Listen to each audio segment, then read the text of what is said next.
based on operational amplifier, of course, with the usage in electronic medications.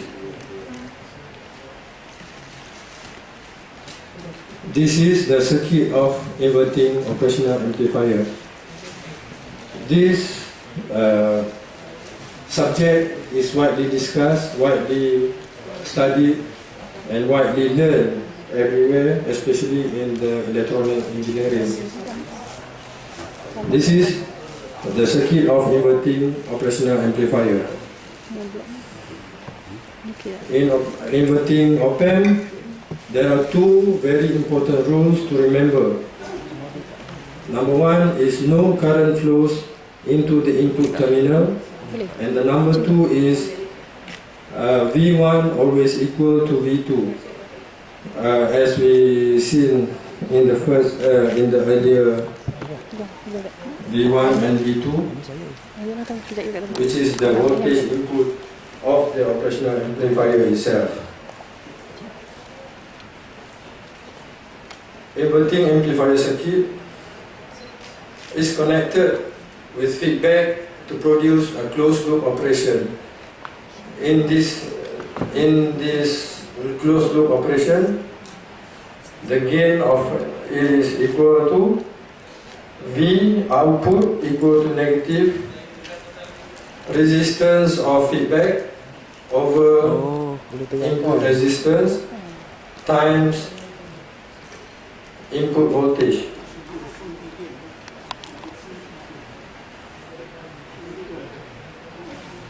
As the open loop DC gain is extremely high, we can connect a suitable resistor across the amplifier from the output terminal back to the inverting input terminal to both reduce and control the overall gain of the amplifier. This then produces an effect known commonly as negative feedback, and thus produces a very stable operational amplifier-based system.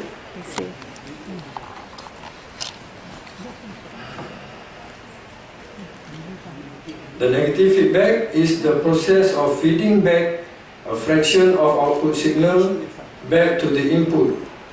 But to make the feedback negative, we must feed it back to the negative or inverting input terminal of the op-amp using the external feedback resistor. Here we call RF. This feedback connection between the output and the inverting input terminal forces the differential input voltage towards zero. The closed loop. This effect produces a closed loop circuit to the amplifier, resulting in the gain of the amplifier now being called closed loop gain. Then the closed loop inverting amplifier uses negative feedback to accurately control the overall gain of the amplifier, but at a cost in the reduction of the amplifier's gain.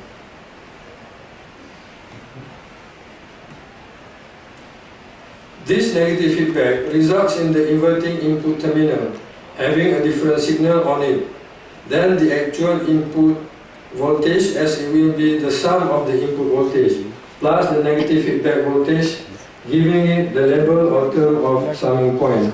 We must therefore separate the real input signal from the inverting input by using an input resistor.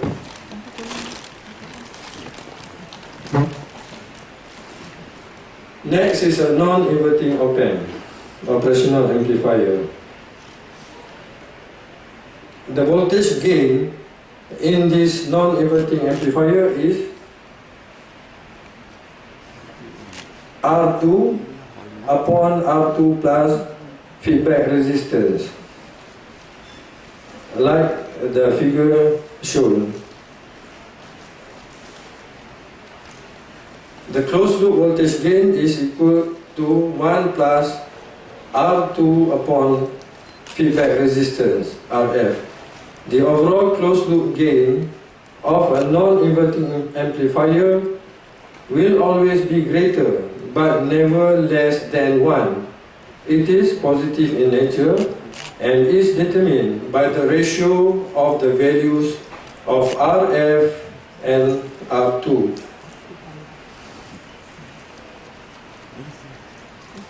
If the value of the feedback resistor RF is 0, the gain of the amplifier will be exactly equal to 1.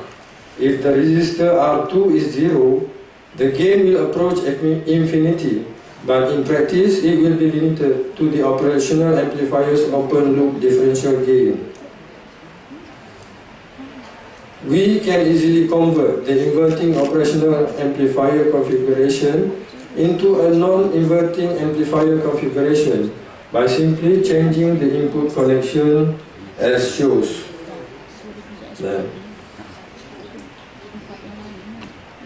Applications of op-amp in electronic medications.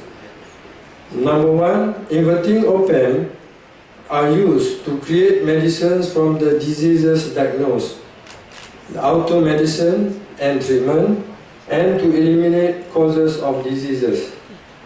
Number 2, non-inverting operational amplifier is used to enhance organs and organs functions, vitamins and minerals, and to produce medicines. Third, exact diagnosis and microbiology. And fourth, health rejuvenator, which is a very friendly, user-friendly treatment machine produced by electronic medications. Thank you.